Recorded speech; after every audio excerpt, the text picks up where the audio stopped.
Hey everybody, CW here, Card Wolf, because I am always on the hunt for great cards. What is it today? It is Wednesday, and that means Pack Battle Day is happening. That's right.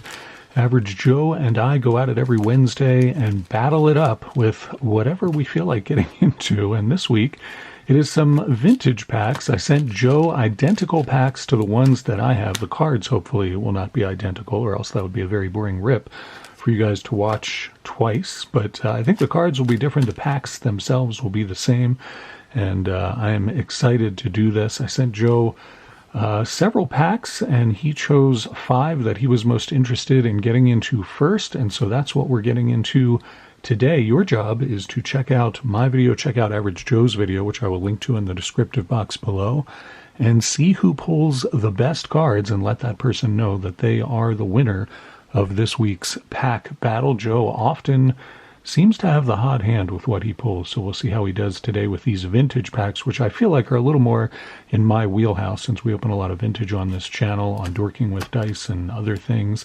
So we'll see how we do today. We got several really nice variety of packs here, some from the 80s, some from the 90s. We got 88 Score, which was the first year that they ever did any kind of baseball cards. We also have 88 Donruss. We've got 91 Series 2 Leaf Baseball, also 91 Stadium Club Baseball, and as you can see, this was the first time that they ever did this. This was the premiere edition, as it were. And then we got 1992 Score, and this is Series 1, so Score always, at this point, once they got rolling, they started putting autograph cards randomly inserted into packs. This is kind of the big one. This has Joe DiMaggio possibilities here. Joe DiMaggio signed a number of cards for Score 1992 Series 1. And if we're extremely lucky, perhaps we will pull one from there. Or maybe Joe will. That would be awesome if he pulled one. I'd love to see that.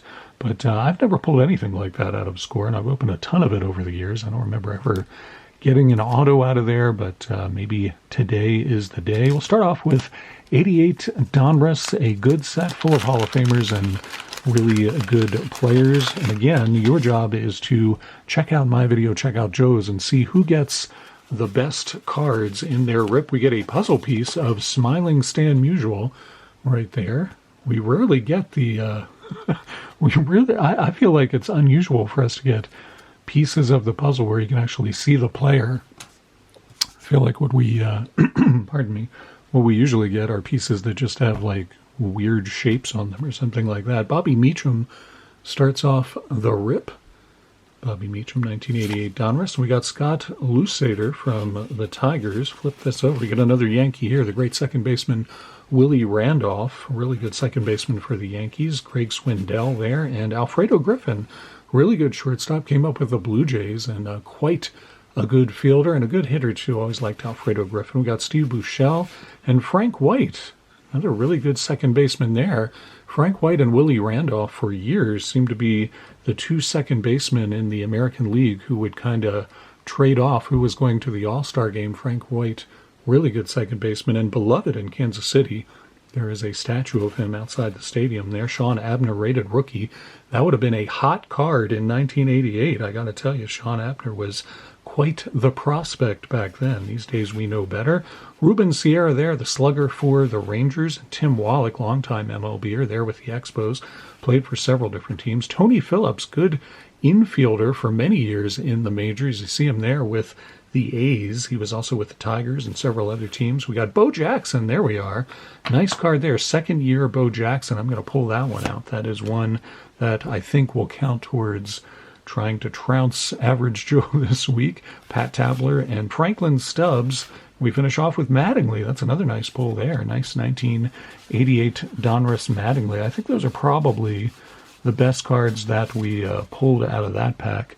So I'll keep those over there. We'll get into this 91 Topps Stadium Club. Now, this is the first year that they did Stadium Club. Really nice things about this product. They put the rookie card of whatever player is on the front. They put the picture of the rookie card on the back, which I always really liked, but I can already tell trying to unwrap this that there may be some bricking that went on with these cards because they are glossy. They're extremely glossy, and that's the issue with vintage Stadium Club is it is often bricked or you have ink loss and things like that. So we'll see how bad this is.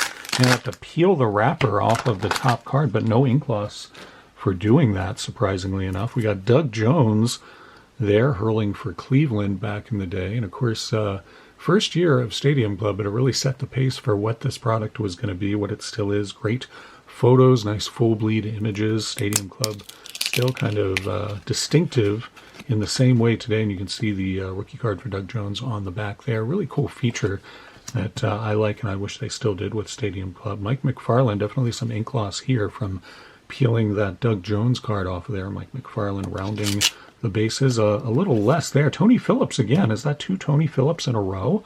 I believe it is, so that is disturbing, and I'm going to watch for more Tony Phillips cards because I don't know what that means, but maybe we'll figure it out. There's his rookie there, and he is indeed with the A's. I believe he also played with several other teams. I can't remember them all. Steve Sachs there with the Yankees came up in '82 with the Dodgers and was probably I don't know if he won Rookie of the Year that year, but he definitely was in the running. He was quite the hot prospect and a really good second baseman, no question, but not the Hall of Fame caliber that I think people thought he was going to be. We got some propaganda there from Topps, and we got a very delighted Dave Justice. That is how people should look on baseball cards, in my opinion. I feel like players should be absolutely delighted to be on baseball cards, even if they stick to other cards. Very nice Dave Justice card there. I like that one a lot. Would look great with a TTM signature, and I hear that he's a good signer. Mark Davis, and we got Trevor Wilson, another pitcher there. And Carl Rhodes asking the umpire for timeout. He needs more time to set himself in the batter's box, I guess. Flip this over for Derek May for the Cubs. Don't remember Derek May that well, but there you have him. And flip it over again. Carlos Quintana, good player for the Red Sox there. I believe he also played for Cleveland and maybe a couple other teams. We've got Bruce Ruffin hurling for the Phillies. And I think we got one more card back here, and it is Kenny Rogers, the gambler. Good player, good pitcher for the Rangers most of his career. Definitely a nice card there, but nothing out of there that I think is going to be all that exciting in terms of, I'll keep the Dave Justice card out. That's just a nice card, but I don't think there's anything else in there that's going to make Average Joe too worried. Let's get into this Leaf pack here. This is Series 2 Leaf Carmen Killebrew puzzle in here. This is essentially the Canadian version of Donruss, these Leaf cards made by the same company, but a different design. These will not look like Donruss cards from '91. They have their own distinctive sort of template, but kind of same company, so kind of the same feel to them, in my opinion. The Harmon Killebrew puzzle kind of gives you an idea of what I'm talking about, just sort of a weird pinstriped shape there. I'm not even sure if that's upside. I think that's the right way. I think that's his elbow there, maybe poking into the frame. I'm not sure, but nice foily puzzle there, kind of cool. All right, let's flip these over and get going here. Mark Leonard for the Giants, and you can see the distinctive Leaf design here. Mackie Sasser and Jack Morris, Hall of Famer there. Nice pull there for the Twins. Dan Plesac throwing for the Brewers, and Von Hayes, longtime MLBer there with the Phillies, played for several different teams. Really reliable outfielder. Von Hayes had a good career. Wade Boggs, another Hall of Famer out of this pack. At this point, you could maybe even consider this a hot pack. We'll see what else we get. Dwight Evans, during his Orioles days, best known for playing for the Red Sox for many years in the 70s and early 80s. Dwight Evans, a really good player. A lot of people I've talked to have said they think maybe Dwight Evans should be considered for the Hall of Fame. I don't know about that, but he was a pretty good player. Dave Howard squaring for the bunt. Ernie Witt, also playing for the Orioles. Good catcher. I'd forgotten Ernie Witt ever played for the O's, but there he is. I remember him as a Blue Jay. And there is Carlton Fisk. Speaking of catchers, Carlton Fisk, one of the greatest catchers of all time. That is another nice Hall of Famer card out of here. And Darryl Strawberry there with the Dodgers. Of course, he came up with the Mets, played for the Yankees as well. Heath Slocum and Glenn Bragg swinging for Cincinnati. Vance Law and Jason Grimsley, who I believe was the son of the pitcher Ross Grimsley, who played for the Orioles and a couple other teams back in the 70s. So we got some nice cards out of there. 3 Hall of Famers out of that one. That was a pretty sweet pack, in my opinion. Very nice to see that. That could cause Joe some problems as he opened his packs. Let's get to 88 score. Don't really open this one that much on the channel, but nice cards. But boy, did they print the heck out of 88 score. It was the first year they did it, and Score really just decided that they wanted to sort of flood the market with their cards and establish their brand that way. So these were not difficult to find by any means, but very colorful, very nice cards. Ken Gerhardt starts off this pack for us, an Oriole for several years, a guy who we kept around for too long, in my opinion. He came up through the farm system, I believe, and we wanted to give him a chance. Gary Gaetti there, longtime MLBer with the Twins. Will Clark, very good player there with the Giants. Out of focus, however. Let's get that back in focus so you can enjoy these. Will Clark and Greg Gagne, also with the Twins. Glenn Hubbard, who was a fan favorite when I opened that fan favorite box last week. Glenn Hubbard was in there, much to my surprise, but I guess a lot of people do like him. Ozzie Virgil, and we get a Great Moments in Baseball trivia card. Maybe I'll look at that in a minute. Tracy Jones and Dave Martinez. Man, we're getting some common players in here for sure. Joe Niekro, brother of Hall of Famer Phil Niekro, though they are not the winningest brother-pitcher combination. The winningest brothers in Major League history are actually Gaylord and Jim Perry, not the Niekros. Dave Righetti, who went on to be a really great pitching coach and himself was a really good pitcher as well. Mike Birkbeck and Dave Collins there. Bruce Ruffin, second time we've seen him as well. We are on Ruffin alert, everyone. Please mark that the top center of your Card Wolf home version of today's episode. Jose De Leon and Randy Reddy, the alliterative second baseman. Sid Fernandez, good relief pitcher, and Steve Kiefer. We get a rookie prospect card out of here of Steve Kiefer, who I do not remember at all, but perhaps a Brewers fan will note him. Let's see, our trivia card is about Forbes Field. Oh, this isn't a trivia card. This is just news in very fine print that I have no hope of reading. I'll put it that way.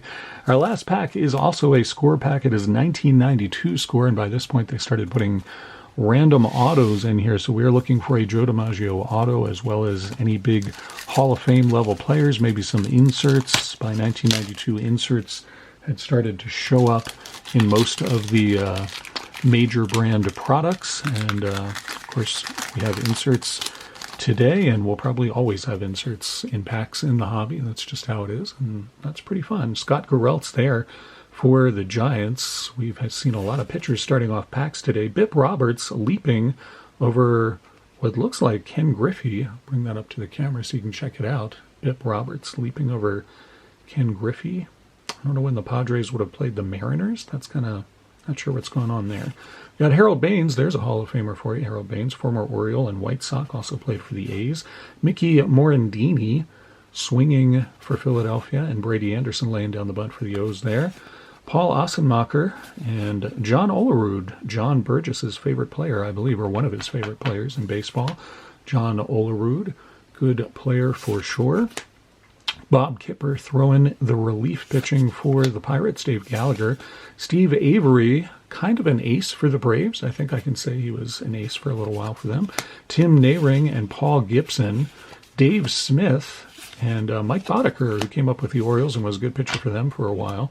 There he is with Kansas City, played for several teams towards the end of his career. Crime Dog Fred McGriff, there's another Hall of Famer for us. Put that over there. And Lonnie Smith playing for Atlanta. Lonnie Smith came up with the Phillies, but was a good player and lasted in the league for quite a while.